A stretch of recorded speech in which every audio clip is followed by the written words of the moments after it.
All right. Hello, everyone. I want to thank you for joining us today for our masterclass on 3 tactics for better resident communication. My name is Shane Gillespie, and I will be your moderator today. Before we get started, I would like to go over a few housekeeping items. First, with any technology platform, there is potential for some technical difficulties. I don't see that happening today, but if they do, appreciate it. If you can just remain calm, we'll get it back on track for you. Also, feel free to take notes, but the masterclass is being recorded, so you'll have access to this after the session today. And then lastly, you'll also have the opportunity to submit some questions at the end of the presentation via the chat box to the right of your screen. As I mentioned, I will be your moderator for today, and I'm joined by Jennifer Clifford and Darcy Waterhouse from First Service Residential. I wanted to take this time to have them share a little bit about themselves and what they do. So I'll let you start, Jennifer. Great, thank you, Shane. Well, my name is Jennifer Clifford. I'm the Vice President here in Arizona. I oversee about 55 communities, anything from single family home to condos to master planned developed communities, and really passionate about this topic, very excited and appreciate the opportunity to be here today. So thank you. That's great. And Mr. Waterhouse. Thank you, Shane. So good morning. My name is Darcy Waterhouse, and I'm a regional director in Las Vegas for our Nevada market. I've been with First Service Residential for 11 years, mostly as community manager and regional director, specializing in condominium, large scale, and high-rise communities. So thank you for having me. You bet. Thanks, Darcy. And I am the Executive Vice President for Northern California, and I oversee the Sacramento, East Bay, and San Ramon, and the San Francisco offices, covering mid-rise to single-family homes, active adult, condominium, master plan communities. So again, thanks for having us here today. So let's jump into it, should we? So who we are. Our goal with these virtual events is to share some best practices that keep your community in the best interest in mind. But a little bit about who we are as First Service. We are the leading residential property management company in North America, and our mission is to improve the resident lifestyles, enhance the property values, and deliver exceptional service to the communities we serve. I also want to take this time to share a quick legal disclaimer. This virtual event is provided for informational purposes only and does not constitute legal advice. None of us are attorneys, so keep your hands and arms inside the vehicle, and here we go. So our agenda for today. So we're going to go through 3 tips. Number 1, being proactive, sharing the good and the bad. Tip number 2, really about choosing the right communication platforms for your community. And tip number 3, talking about clear and concise communication, but also comprehensive. And as I mentioned, we'll have some Q&A at the end, and we'll share some additional resources. So with that, we'll kick off the discussion part with some insights from Jennifer on one of the most important aspects of resident communication, being proactive. So Jennifer, why is being proactive so important? Okay, thank you, Shane. Well, in my experience in this industry, when you communicate proactively with your residents, it really shows that the board cares. The right messaging gives residents a sense of unity and belongingness to their community. So it really enhances, I think, what your goal is community engagement and resident engagement. I think also proactively communicating gives residents insights into your work and a strong sense of board engagement that you're adding value and really care about maintaining the community. And a key, I think for me, a key area in proactive communication is that it really improves the quality of the resident experience. Residents, they can easily recognize how much effort board members are putting into solving community issues. And frankly, they trust you more. I think such an important key area is transparency today, in today's world and in our environment. So when you can do this proactive communication with your residents in a way that's meaningful to them, you create an environment of trust and transparency. And also, I think it really shows that you're committed to really what the goal is in enhancing the community. I felt it was also important to talk a little bit about, ultimately, if you proactively communicate, what that does in turn is it reduces the number of questions you get from your residents. And that oftentimes, and I'm sure you can imagine, is quite the time saver. And then on my final point here too, I just want to emphasize that proactive communication, when done in the right way, allows you to get out in front of problems. And that's a key for board members, right? Because you're informing residents about it proactively. You're being transparent about it. It allows you to really gain control over the conversation. You can guide your residents to a more favorable impression of the community project, as opposed to the residents really framing the issue or the project in an inaccurate way. So it allows, you to frame the project or the concerns that you're seeing before those residents frame their own opinion. So for all of these reasons, it's incredibly important to communicate proactively with your residents. And so on this slide here, I just want to talk a little bit about some key areas. So much like you develop a vision and a strategy for your community, it's important for your board to really have a solid communication plan. So this includes everything from, including resident templates, social media policies, and emergency communications. So let me talk a little bit about kind of those resident templates. When you are communicating with your residents, whether it be a project or something that you have going on in the community, if you have found, a communication you've sent out that works really well, it's a really nice idea to take that and create kind of a templated format that you can use in the future. It's really efficient way to do things. And if you've had success in the past, you want to be able to mirror that and not have to go, from ground zero on every communication. And then on the emergency communications, I'll tell you, these standardized templates are really important. Given kind of our current situation with COVID, First Service has done a nice job of putting together standardized templates that we can use in our communities when there are cases of confirmed COVID cases in the community. We can easily update that, send it out to the community. It has, the protocols and everything the community is doing to keep the residents safe. And just to have that standardized template and that communication ready to go is a really effective and efficient way to really enhance, I think, that proactive approach with your residents. I recommend, I have many communities that have resident templates on project plans. So when they get ready to roll out a project, they pull out their template, they plug in the new project, the new, kind of the ultimate goal, end results, the timelines, what that looks like, and send it out. And that's been really successful, especially in the master plan communities with a lot of amenities and a lot of different projects going on.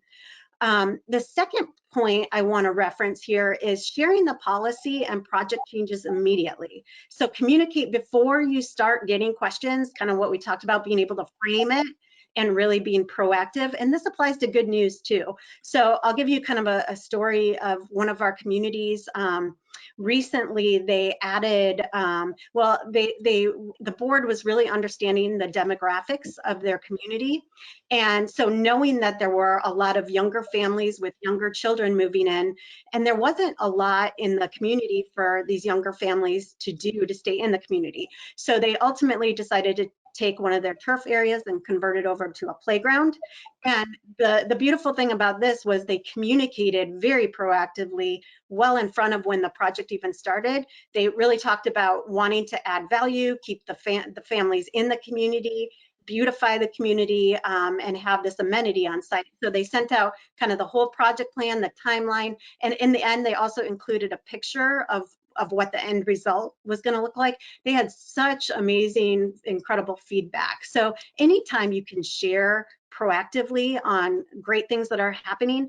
And then let me give you on the flip side, a not so great thing. I had a board member that kind of lived on the end of her cul-de-sac and noticed, in the course of a day doing her daily walk, noticed that there was graffiti on the outside of the common wall area. So rather than, wait till a board meeting and address that, she was really proactive, worked with us. We put a communication out to the community, said this has been identified. The board is aware it's an issue for us. I just want you to know we're working on getting it cleaned up to keep the appearance of our community. And by the way, we're going to really address this situation and make sure that these things don't happen in the future. So again, just a really nice way to proactively communicate, showing you care. And then the final point I wanted to make here is communicating deadlines and timeline. So residents should always know what to expect, even if it's not an ideal time frame. Just one kind of short story here. I had a community that had a big pool and spa project that shut down the pool. The original date was supposed to be the pool was going to be repaired and it would be shut down and closed for 4 days. Once that contractor got in, it was a much bigger deal, piping issues. It was going to extend it out, well beyond the 4 days. It became a couple-month project. So the important key part of that is that we had to communicate regularly on the status of that, so that residents weren't kind of sitting there wondering when the pool was going to open. They had a solid kind of understanding of everything that was taking place. We sent out regular updates of that project and what was being done. And we sent out, sometimes you see projects and there's no contractors out, so residents get this feeling that nothing's being done. So we really explained everything that was happening and that there might be down days and there's reasons for that. And in the end, there were some frustrated residents, but no one can say they were not informed. And, it was a situation where people were very informed, knew what was going on, and at least it reduced the frustration and the number of questions that would be coming in for that board. So kind of with all of those kind of points, just a really kind of a good plan on how to proactively communicate. Okay, Shane, I'm going to send it back over to you. Gosh, I love those stories, Jennifer. And I loved kind of the constant theme that you had in there, and transparency. I thought that was really, really good.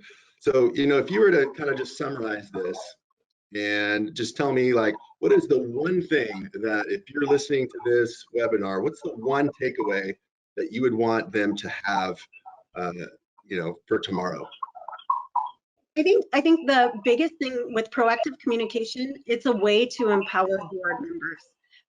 Board members are empowered. They can frame the issue in the most favorable light, in the end, really controlling the conversation. That gives them the opportunity to significantly reduce those concerns from residents, and again, be transparent and really show that they're working for the community. And it's just probably the word empowerment. When you proactively communicate, you're empowered because you're controlling and framing that issue. I love that. So thank you, Jennifer. I really appreciate that. So now we'll quickly turn to our next communication tip, which is all about choosing the right communication platforms and technologies for your unique community. So how to choose the right platform. So, one of the things, I'm just going to move to the next slide here.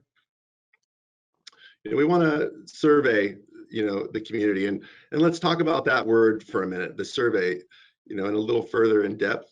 What I mean by surveying doesn't necessarily mean that you're sending out a survey monkey or a formal survey. You can actually survey through the means that you're already utilizing by simply, evaluating your current communications.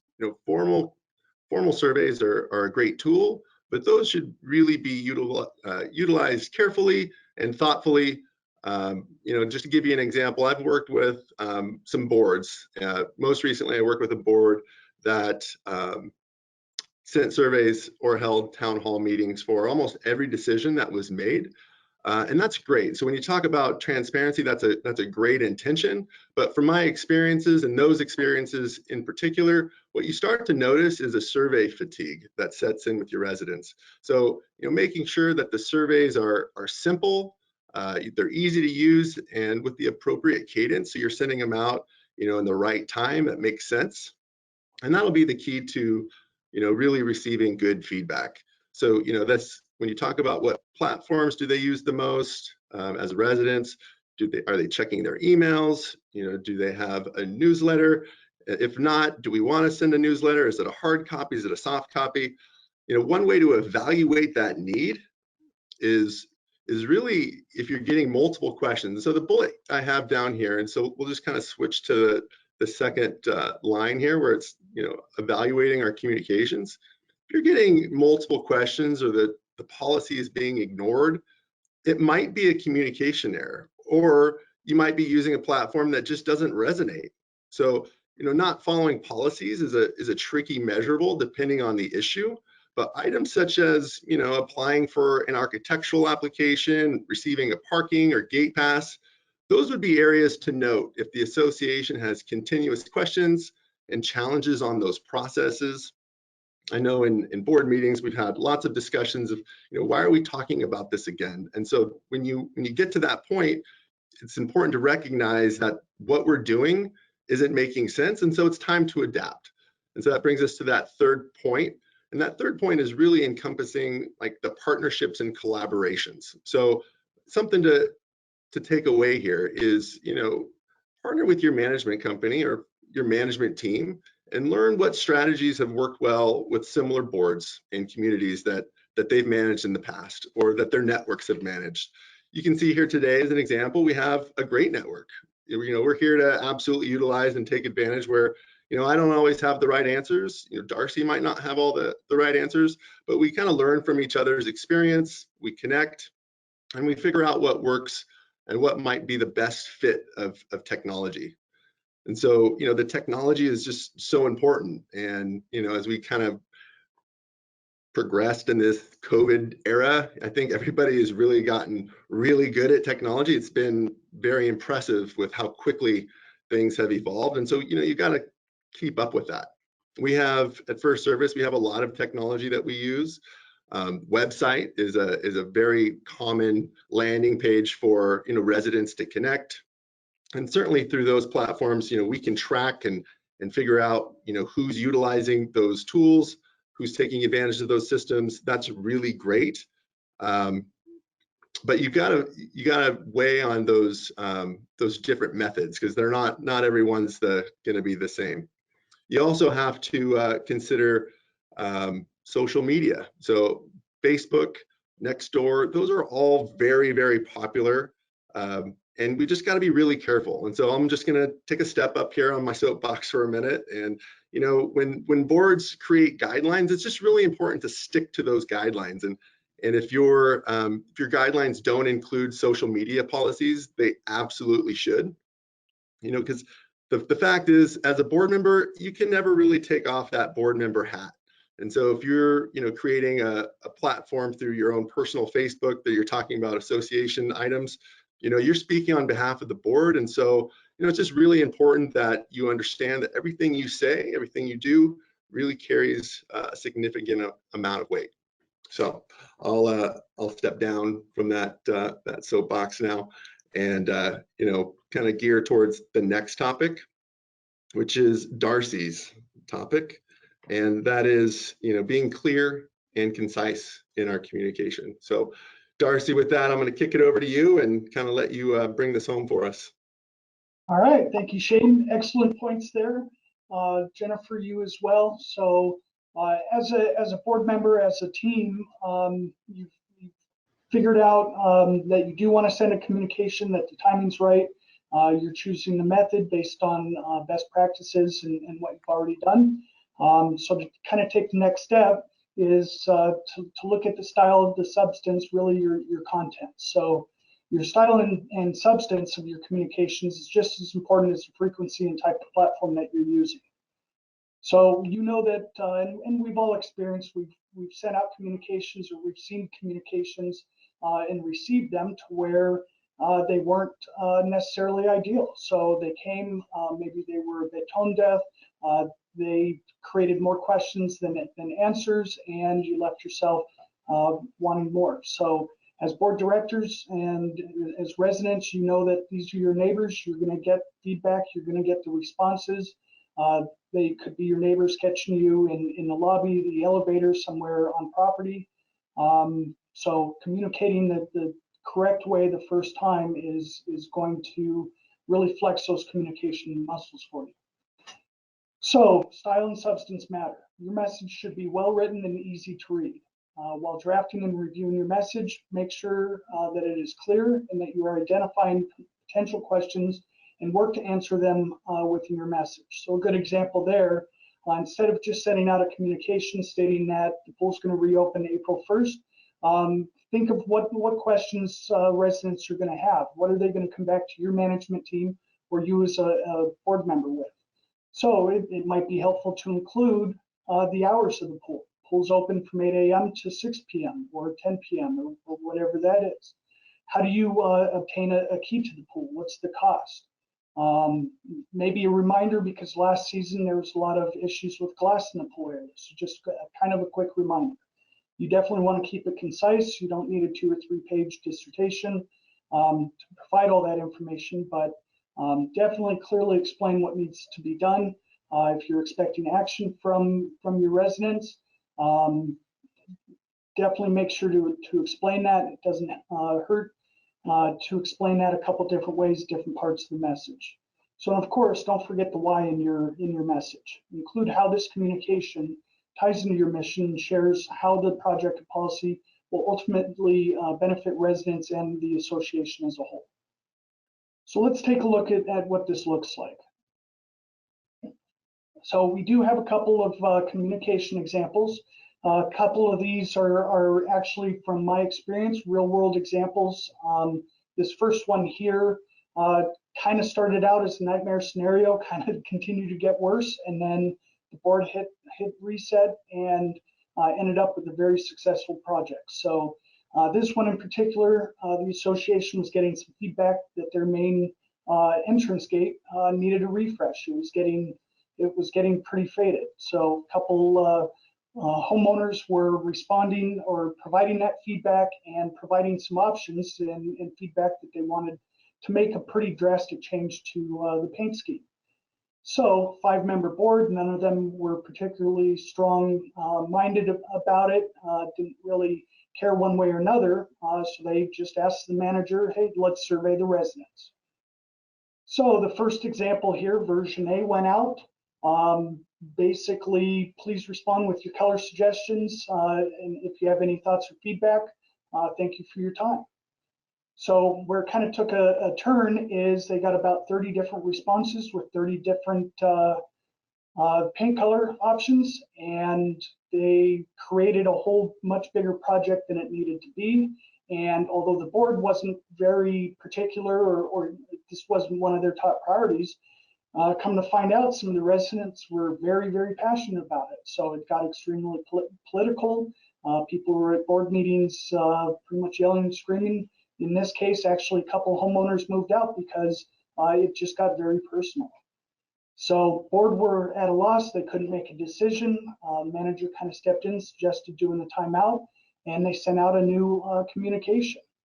So at this point, the board of directors, they did their homework. They worked with their professionals in the management company to narrow down kind of the colors that were most common, were kind of the most modern. And they communicated this out and provided a survey with those 2 options. And to kind of the earlier points, they provided the time frame, they stuck to it, created the deadline, and let everybody know and communicated very well to the residents kind of the timeline and how everything was going to work through. So ended up being a successful project. It just took a lot longer than it needed to get there.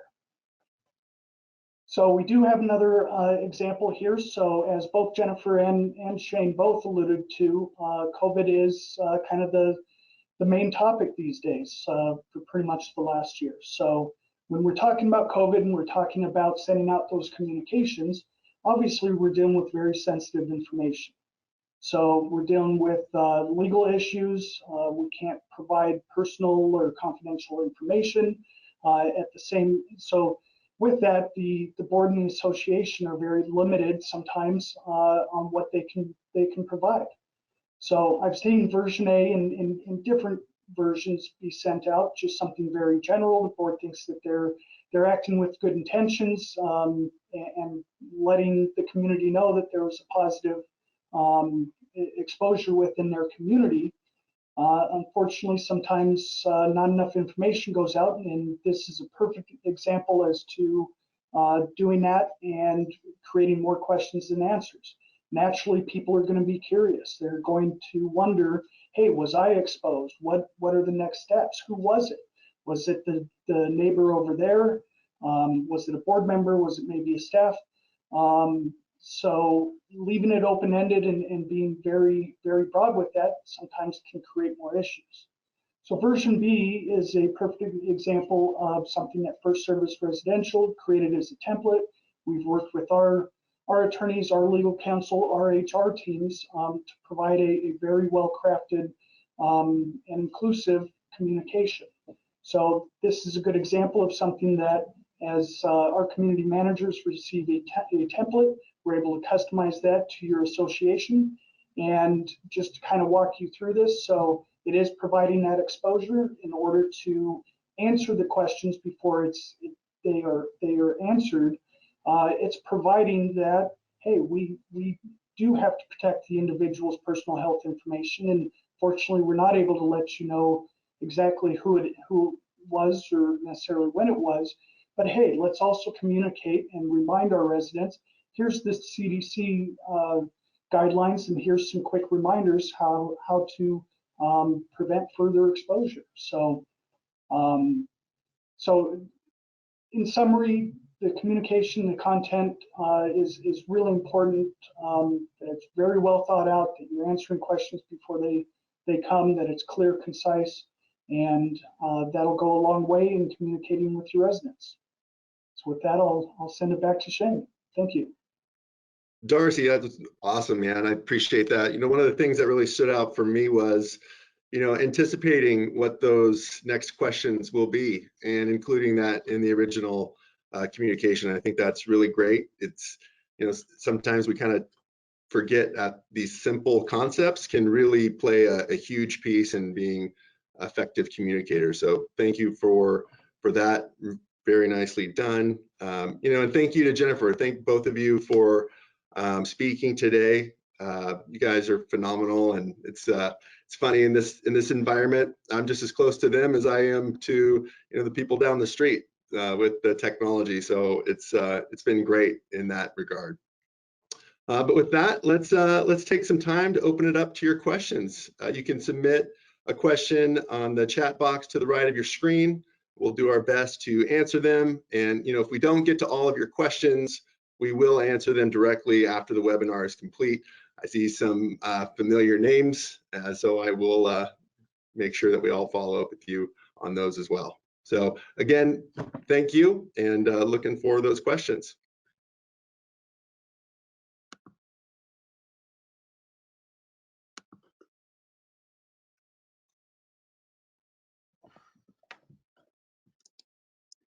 All right, so I see a few come through here, and sorry, I'm gonna have to put Darcy and Jennifer on the spot a little bit. I don't think they can read these, but I can. One of the questions I have here, are there ever times where board members meet with homeowners outside of regularly scheduled board of director meetings? Great question. Yeah, there's a lot of different circumstances that come to mind.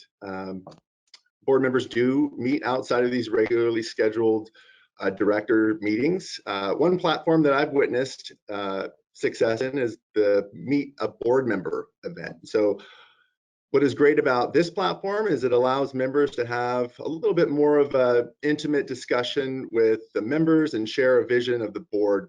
Really, again, it's just like with any platform, it's important that we remember that the boards are aligned on their vision with one another. And remember, you're speaking on behalf of the entire board, not just your personal take. But that's a great platform that I've seen where you just get a little bit more familiar with the individuals in your community, and it's just open and honest communication, which is always really well received. I have a question here from Sarah. Can we get a project communication template for a project? Yes, Sarah. So that would be a great question that we can send you an offline response and get you that template. So great question. Another question I have here was relating to some examples we've shared with communication, specifically if it was first service residential communication or board communication.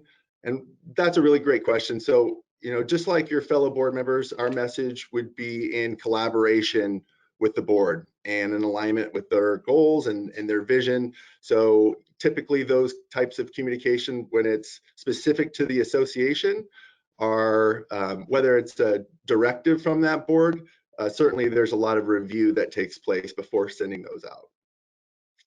I do have a lot of questions on social media. Sorry, I just switched over here.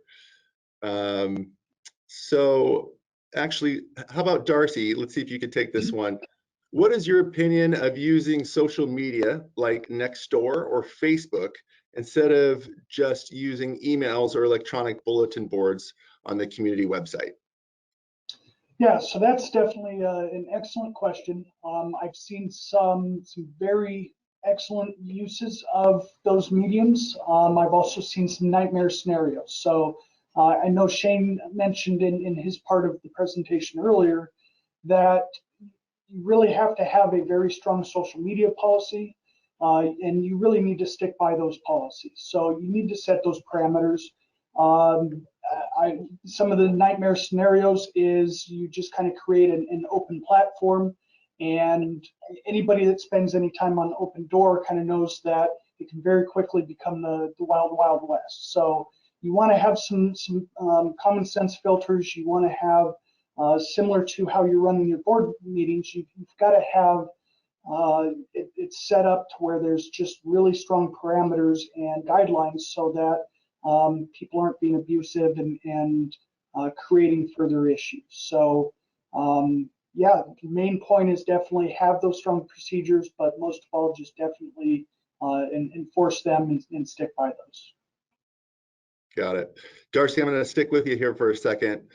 The pandemic, this is from Greg, the pandemic has negatively affected our communication with our fellow homeowners. Any suggestions on how this most non-communicative reality?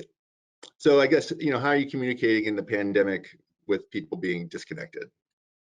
Yeah, certainly. So one of the challenges really has been that people are just naturally less active. So there's kind of less going on.